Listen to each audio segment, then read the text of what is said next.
جی अस्सलाम वालेकुम नाजरीन, मैं हूं मोहम्मद उस्मान मुगल और आप देख रहे हैं डिजिटल न्यूज़ पॉइंट। और इस वक्त मैं मौजूद हूं पार्लियामेंट हाउस के बाहर। और अदलिया से मुतल्लिक आईनी तरमीम जो है वो आज सेनेट से मंजूर हो चुकी है। और इस वक्त जो पाकिस्तान तहरीक इंसाफ के रहनुमा हैं वो भी यहाँ पर मौजूद हैं। और इनकी जानिब से ये दावे किए जा रहे थे कि मौलाना फजल रहमान इनके साथ हाथ मिला चुके हैं। लेकिन आज जो अदलिया से मुतल्लिक आईनी तरमीम का मामला था उस पर यह नजर आया कि मौलाना फजल रहमान जो है वो अपोजिशन के बजाय जो हुकूमती इत्तेहाद है उसका हिस्सा बनते हुए नजर आए। शेर अफजल मरवत साहब हमारे साथ मौजूद हैं, उनसे हम बात करेंगे। मरवत साहब ये बताएं, इससे पहले ये दावे किए जा रहे थे कि जो दीगर इत्तेहादी हैं वो भी आपके साथ हैं, लेकिन उनके सेनेटर्स भी आपके खिलाफ गए हैं, क्या कहेंगे इस हवाले से? ये मेरी ज़ाती राय है। पीटीआई अनून मनाने के चक्कर में है, लेकिन मैं अव्वल रोज़ से मशकूक था। मुझे पता था कि at the end of the day जो है मौलाना साहब ने वसी तर मुल्की मफाद में इनका साथ देना है। और ये हफ्ते 10 दिन में वसी तर मफाद भी सामने आ जाएगा जब वजारतें और गवर्नरियाँ दी जाएंगी। तो लिहाजा और अफसोस की बात है, इतने पीपल पार्टी, नून और ये JUI, MQM कितने मुअम्मर सियासतदान हैं। अगर ये लोग मुल्क का नहीं सोचते हैं, इस उम्र में भी हमारी नस्लों का नहीं सोचते हैं, शॉर्ट टर्म ज़ाती मकासद के लिए आइन को किलबड़ बना दिया, पार्लियामान को जिस तरीके से इन्होंने बेतौकीर किया, पार्लियामेंटेरियन को अगवा किया। यहाँ आप लोगों ने देखा कैमरे के सामने धक्के देते हुए मुझे खामखा में गिरफ्तार किया, और न मुझे बल्कि 10 मैंने इसको गिरफ्तार किया पार्लियामान में घुस कर। कभी हुआ है किसी महज़ब मुआशरे में इस तरह? ज़ैन कुरैशी की अहलिया को अगवा किया, बाज़ई के घर को, आदिल बाज़ई के घर और पार प्लाजे को गिराया, मेरा घर गिराया एक यहाँ इस्लामाबाद में, दूसरा घर इन्होंने गाँव में जलाया। तो ये कोई रियासत इस तरह करती है? अच्छा, हुकूमती जो अहदेदारान है उनका ये दावा था कि नंबर गेम जो है वो पूरे हैं उनके पास, लेकिन फिर बाहर इतनी बड़ी तादाद में पुलिस और नामालूम अफराद जो आज पार्लियामेंट के अंदर दाखिल हुए हैं, आपको लग रहा है कि इसमें नंबर गेम का कोई मामला था? हुकूमत का नंबर इनके पास पहले से पूरे थे, और ये वाज़ेह था जो पहले इजलास बुलाया गया, आप लोग थे यहाँ, रात के 12 बज गए थे, नंबर इनके पास पूरे थे। लेकिन वो जो अफहाम व तफहीम थे या जो टर्म्स एंड कंडीशन थे वो ज़रा तय होने बाकी थे, तो लिहाजा ये अंडरस्टैंडिंग के तहत तवालत इख्तियार कर लिया। अच्छा, शेर अफजल मरवत साहब, आपने भी कहा कि मौलाना का किरदार मशकूक रहा इस तमाम तर सूरत में। तो बैरिस्टर गौहर और मौलाना जब आज हतमी फैसले के बाद बाहर आए प्रेस कॉन्फ्रेंस में, बड़ी तारीफ की बैरिस्टर गौहर ने मौलाना साहब के किरदार की। वो बैरिस्टर गौहर साहब की ज़ाती राय हैं। खान साहब ने भी कल मौलाना साहब को बड़ा खराज तहसीन पेश किया। अब देखते हैं कि कल भी वो खराज तहसीन पेश करते हैं या कोई और राय रखते हैं। अच्छा, ये बताइएगा कि कमरा अदालत में जब आप आए वहाँ पर इमरान खान ने आपको गले भी लगाया, आपको चूमा भी, तो ये बताएं कि वो इख्तलाफात क्यों नहीं ख़त्म हो सके? चंद आपने अपनी पार्टी के रहनुमाओं के नाम लिए थे जो आपकी मुखालफत कर रही है, ये मुखालफत की असल वजह क्या है, वो क्या किरदार है? और ये बताएं कि जो इस वक्त सूरत हाल है, ये सारी सूरत हाल जो आपकी एहतजाजी मुहिम है उसके ऊपर कितना असर अंदाज होगा? मेरा मसला ये है कि 9 मई के बाद 8 से लेकर 8 फरवरी तक हम अकेले लड़ते गए। मुझे सिर्फ और सिर्फ रियाई में अली अमीन की ताईद हासिल थी, बाकी क़यादत कोई नहीं थी, गायब थी। हमें तर्जमानी के लिए लोग नहीं मिलते थे। खान ने कहा 2 लोगों को तर्जमान मुकर्रर कर दें, हमने उनसे रब्ता किया, उनने कहा जी आप हमारे साथ अदावत कर रहे हैं, आज बड़े लीडर बने हुए हैं। मेरा मसला ये है कि 8 फरवरी तक जो एहतजाज हमने किया, जलसे, जुलूस, कन्वेंशन, मार दाड़, तकलीफ़ें, पर्चे भुगते, इससे वर्कर्स में और पाकिस्तानियों की नज़रों में कदर मंजिलत बनी। ये लोगों से हज़म नहीं हुआ। तो 8 फरवरी के बाद जो ही क़यादत बाहर आई तो ये सब जो हैं मुझे खींचने लगे, अकेला टारगेट बन गया। और 11 अप्रैल को पहले इन्होंने मुझे फोकल पर्सन से हटवाया। हटाए जाने के बाद आहिस्ता मुझसे केसेस लिए गए, जो जिनमें मैं खान का वकील था, और इसके अलावा कोर कमेटी से निकाला, पॉलिटिकल कमेटी से निकाला, मेंबरशिप सस्पेंड हुई। किया क्या था? जिस पार्टी का शिराजा भी कर चुका था उसको इकट्ठा किया। गद्दारी के इल्ज़ामात हम पे लगे, एजेंट के एस्टेब्लिशमेंट का, तो हम तो चले गद्दार ठहरे। जो वफादार थे उन्होंने क्या किया? कोई एहतजाज हो सका? तो लिहाजा और फिर ये जो एहतजाज आए, खान ने मुझे कहा भी कि क़यादत ये समझती है कि जी ये क्रेडिट आप ले जाते हैं। तो क्रेडिट तो तब मिलता है ना जब आप कुछ करते हैं खुद, और क्रेडिट के लिए तो कोई ताई नहीं, हमारे साथ आ जाते ना। खाली मैदान था और सर पर हमने घोड़ा दौड़ाया। तो लिहाजा अगर कोई और हमारे साथ होता। अफजल साहब ये बताएं कि अब इमरान खान आपके साथ लॉयल हैं, आप इमरान खान के साथ लॉयल हैं, आप हमने देखा है मुश्किल वक्त में आपने पार्टी का आलम बुलंद किया। अब खान साहब तो जेल में हैं, आप पार्टी की लीडरशिप से नाराज़ होने की बजाय आप वर्कर्स के साथ डी चौक पहुंचते। अली अमीन जब गुम हुए तो पता चलता शेर अफजल डी चौक खड़ा है, धरना दिया है, बैठा है, तो आज ये सूरत हाल ना होती। मैं आपको एक बात बता दूं, आज भी मैं 2 दफ़ा गिरा हूँ, नकाहत इतनी है, सर चकरा जाता है। मैंने कोरोना, फिर इन्फ्लुएंजा, फिर टाइफाइड भुगता। मैं 9 से 10 किलो वज़न लूज़ कर चुका हूँ।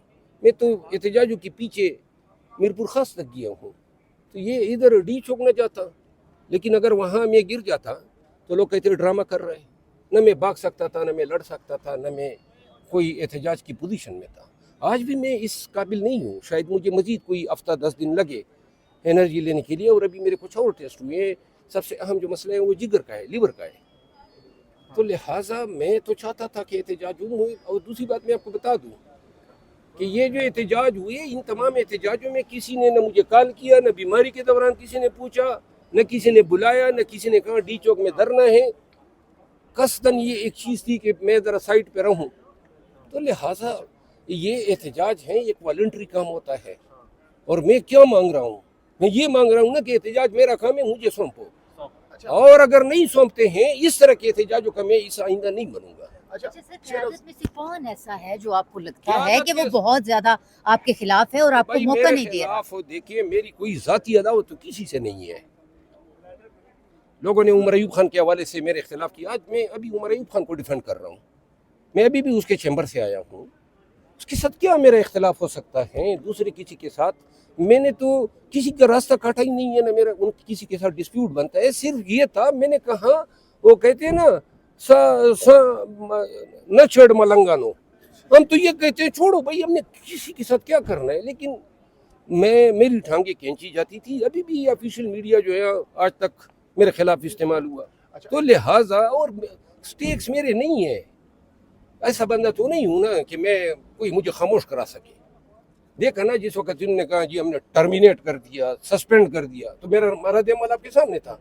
परवाह नहीं थी मुझे इन चीज़ों की। अच्छा शेर अफजल मरवत साहब, इन आईनी तरामीम के बाद मुल्क की सियासी सूरत हाल पर क्या असर पड़ेगा इन तरामीम का? मेरा ख्याल है कि एहतजाज के लिए राह मज़ीद हमवार हुई है।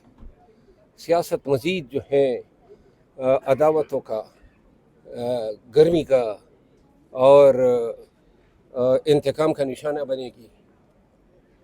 रास्ते जो हैं मसालियत की तरफ, कोई एक भी रास्ता ऐसा नहीं है जो हमें ले जा सके।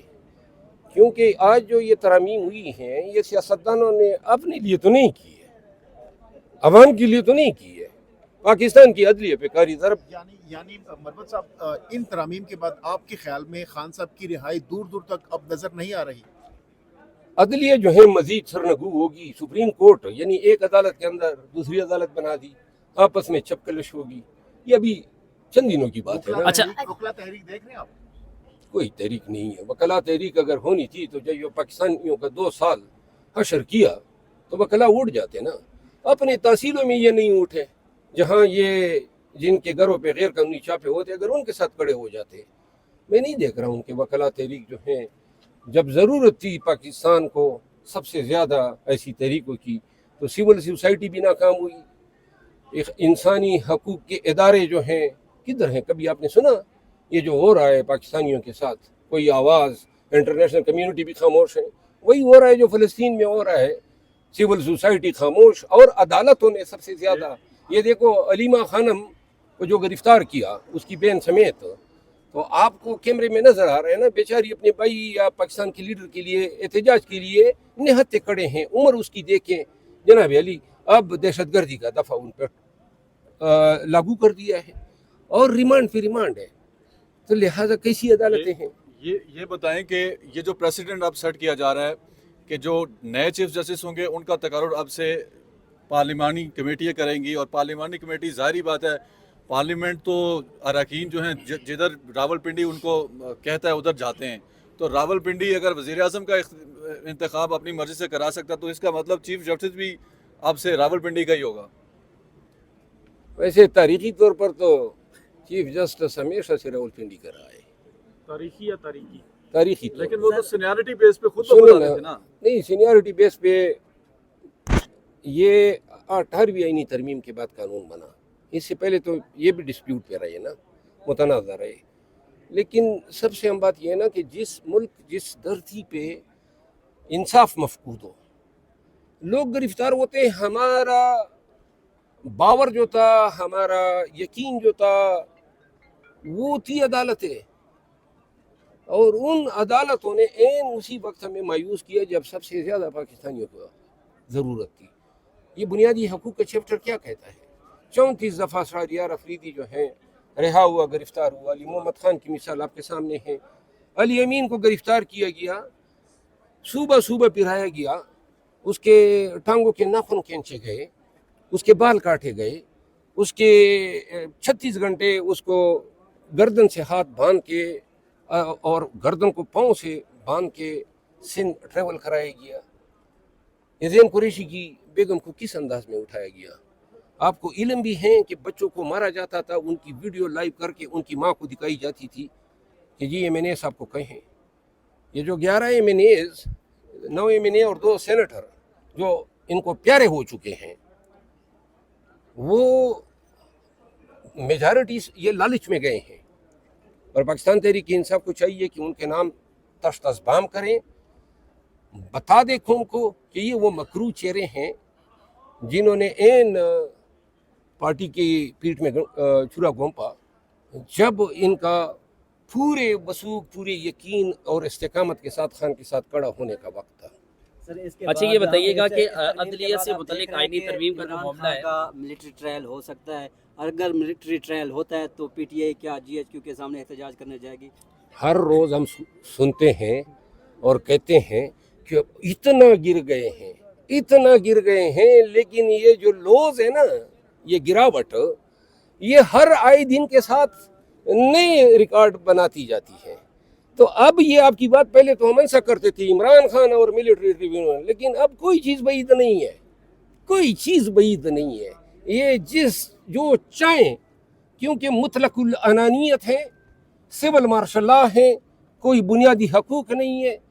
جن لوگوں کی طرف ہم دیکھتے تھے 6 جج صاحبان خود اپنے تحفظ کے لیے لیٹر بازیاں کر رہے تھے، اور جنہوں نے بچانا تھا ان حضرت نے عین آئینی ترمیم سے چند دن پہلے راہ ہموار کی کہ بھائی ووٹ کاؤنٹ تصور ہوگا. اچھا یہ بتائیں جو عدلیہ سے متعلق آئینی ترمیم کا یہاں پہ معاملہ ہے، پاکستان تحریک انصاف کو، بالخصوص آپ کو، حکومت کے کس اتحادی پر سب سے زیادہ افسوس ہے آپ کو آج؟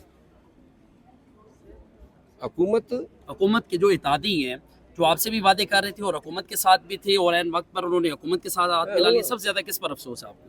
کسی پر افسوس نہیں ہے نا، ضمیر تو ان کا ہے نہیں، تو افسوس کیا ہے؟ وہ تو ہم پہلے سے جانتے تھے، مجھے تو علم تھا نا. منصور علی شاہ صاحب کا راستہ، اگلا چیف جسٹس دیکھ رہے ہیں آپ؟ منصور علی شاہ صاحب کو جی میرا خیال ہے کہ شاید وہ جو بے دست و پا سپریم کورٹ کا چیف جسٹس ان کو بنا ہی دے، میرا خیال ہے. ادروائز یہ بھی بعید نہیں.